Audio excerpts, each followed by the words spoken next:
Hello, scholars. Welcome back to Reading Distance Learning Style with me, Miss Crawford.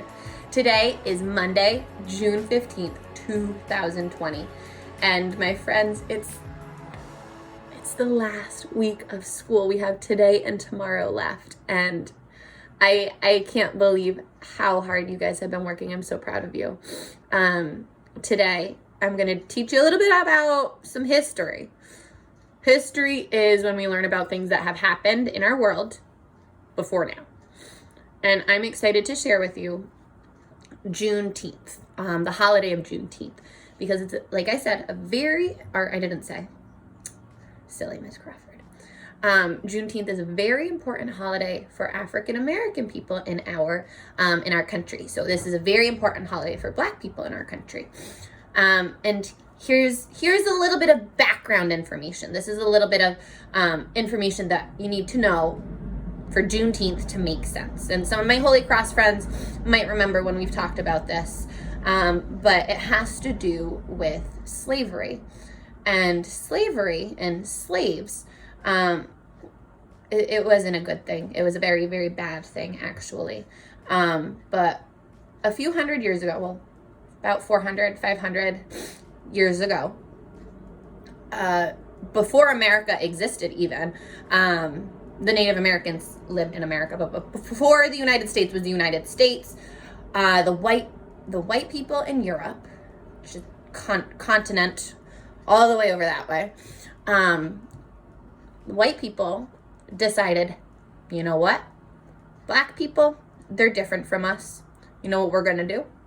We're going to steal them from their houses, from their countries in Africa, and we're going to make them work for us, and we're not going to pay them, and we're going to treat them badly.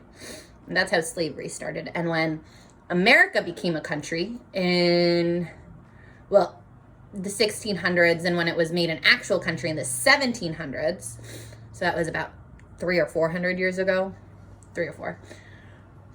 In America, slavery was still legal when it became a country. So people from Africa, Black people, would be taken from their homes, from their families. They didn't get a say in it, and they'd be taken to this country, and they'd be forced to work, mostly on farms, big farms, and they weren't paid, and they were not treated nicely at all. And it was a big problem because, you and I both know that you should be treated equally no matter what. And that was what the problem was. And President Abraham Lincoln, who was the president in the 1800s, he got to a point where he was like, you know what? This is wrong. We cannot do this anymore. So President Lincoln, in the year 1862, decided slavery is going to end. We need to get rid of it. And he signed something called the Emancipation Proclamation. And on January 1st, 1863, he made this big speech, a big announcement where he told everybody that came that slavery was going to be over. And that was 1863. Here's the thing about 1863. There were no phones. No telephones, no cell phones, there was no texting, there was no Twitter or Facebook or Instagram, there were no cell phones, there was no internet, there was no TV, there was no computer. There was none of that back then. So it took a while for information to be spread. The only thing that you could do is write books and write newspapers and tell people by using your mouth, by talking to them, or writing letters. That's how you spread information back then. And it took 2 years for the last group of slaves in Texas to find out about the Emancipation Proclamation. It took 2 years for them to find out that they were free now. They were free men and women and children. And that was on June 19th, 1865. And that's what Juneteenth is, and that's what we're going to read about today. We're going to read about Mazie learning about Juneteenth just like you did. So let's go. Juneteenth for Mazie by Floyd Cooper. It says, for the Williams, my water. for the Williams, the Banks, the Perkins, and the Cooper families, the clans that form my tree. Floyd.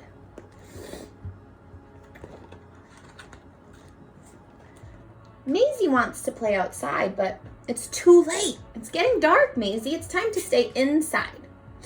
Mazie wants a cookie, but it's time for bed. Not now, little one. It's too close to bedtime. Mazie wants to stay up late, but she is too little. Bedtime is the rule, sweet girl.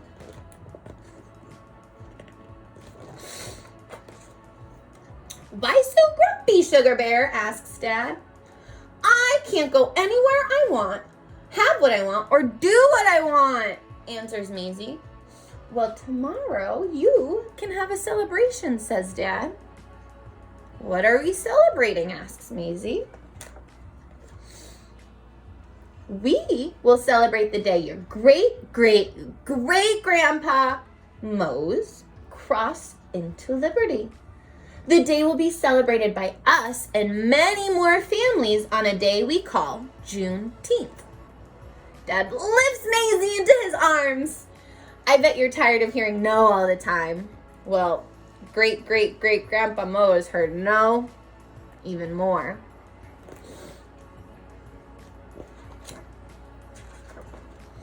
Grandpa Mose worked in fields that stretched all the way to sunset. He and the other slaves would be bone tired, but they had to keep going. Their masters wouldn't let them quit, but as they worked, they thought about freedom. And it looks like he's picking cotton right here. Cotton plantations were where a lot of slaves worked, pulling cotton from the plants and working hard in the fields. And before they finally went to sleep at night, they prayed about freedom and made plans for change and a better future. Some slaves ran north to freedom, following a bright star in the sky.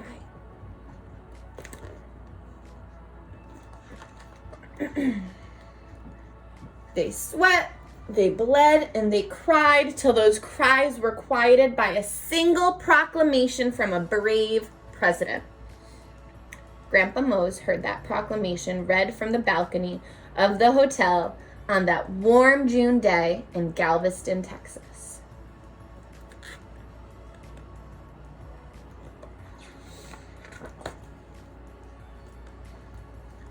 Grandpa Mose heard nothing but cheers, saw nothing but happiness, and felt nothing but pride shared by all those around him.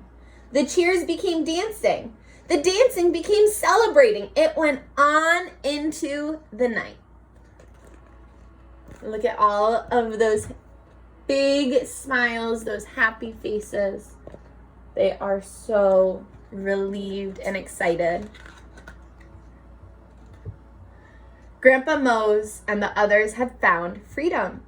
They continued to work, but this time they were paid for their hard work. So they worked and they saved, and they never forgot the moment they heard, the moment that changed their lives forever. And remember what they heard? They heard that slavery is no longer legal in our country, that you cannot be a slave. White men, white women, well, it was white men. White men can no longer own slaves. They can't own the people. So these people, these wonderful African American people, are now free. But things weren't perfect. Black people still struggled to stand shoulder to shoulder with white people. They still weren't treated as equals. It wasn't easy, but they never gave up. And every year on Juneteenth, they remembered.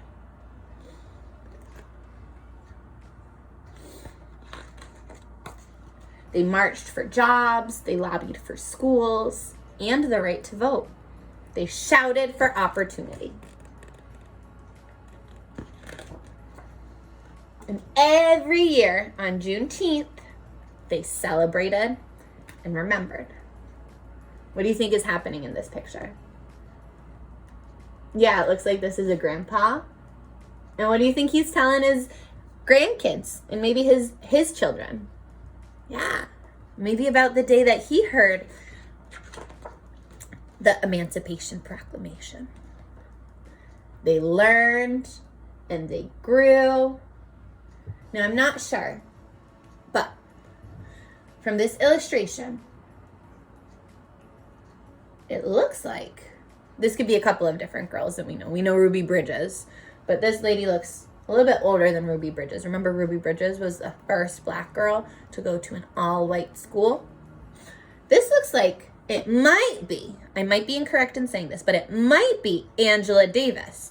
Angela Davis went to college around the 60s, and she was a very, very smart lady. She's still alive, and she fights for equality, civil rights, so that black people are treated the same way as white people. That might be who she is. I might be incorrect, though, but I think that's her. They forgave. They excelled and achieved. They became heroes. I bet you can guess who this guy is. It looks like he's being sworn in as President of the United States. Now, what president does this look like? Yeah, Barack Obama. Barack Obama was the first black man who was president.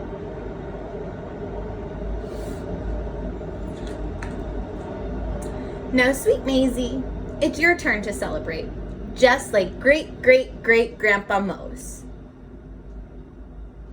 Ooh, hot dogs, look at that.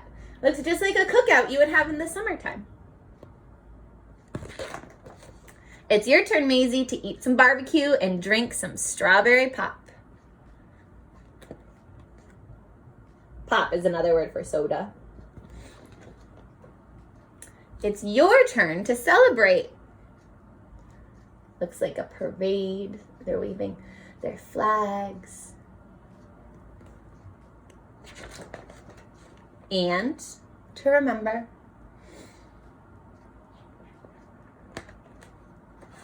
the end. Now, I really hope you enjoyed this book. I'll listen. You know what? I'm just going to leave you with that. With learning about what Juneteenth is and the importance of it. It was the day that African Americans in our country found out that they were free from slavery. And that Juneteenth is a day to celebrate that freedom. June 19th. And that's Friday. That's this Friday. So I hope my friends who are black, because there's a lot of you, I hope that you get to celebrate Juneteenth this year and always, always remember that. Special, special holiday. It's just like the 4th of July, but it's a little bit even more special. So, you know what? My friends, I hope you enjoyed that. I want you to go and tell somebody what you just learned. And I'll see you in our next video. And don't forget, keep on reading. Bye, you guys.